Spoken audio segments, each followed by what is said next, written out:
નમસ્કાર કલમ યુદ્ધ સમાચારની સાથે હું છું આપની સાથે પાયલ બાંભણિયા। તો જોઈએ આજના મહત્વના સમાચારમાં। ડભોઈ સરિતા ફાટક રેલવે ઓવરબ્રિજનું કામ ધીમી ગતિથી ચાલતા કામને કારણે આજુબાજુ સોસાયટીના રહીશો પરેશાન। અહીંથી પસાર થતા વાહનો પર ધૂળની ડમરીઓ ઉડી રહી છે। ડભોઈ સરિતા ફાટક પાસે બે ઓવરબ્રિજ બનાવવાની કામગીરી ચાલી રહી છે। જ્યારે એક ઓવરબ્રિજ તૈયાર થઈ ગયો છે ત્યારે બીજું કામ ધીમી ગતિએ ચાલતું હોય જેને લઈને વાહન ચાલકો અને આજુબાજુ સોસાયટીના રહીશો પરેશાન થઈ ગયા છે। સ્ટેચ્યુ ઓફ યુનિટી જવા માટે બ્રોડગેજ ટ્રેનનું નિર્માણ કરવામાં આવ્યું હતું જેને લઈને કોન્ટ્રાક્ટરની મંદર ગતિથી કામગીરીને લઈને લોકો પરેશાન થઈ રહ્યા છે।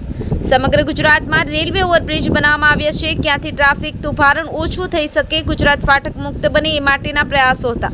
રોડના એક જ બ્રિજ પરથી હજારો વાહનો પસાર થઈ રહ્યા છે જ્યારે બીજો બ્રિજ ક્યારે બને તેવી લોકો રાહ જોઈને બેઠા છે। ફઝલ રઝાક ખત્રી, કલમ યુદ્ધ સમાચાર, ડભોઈ।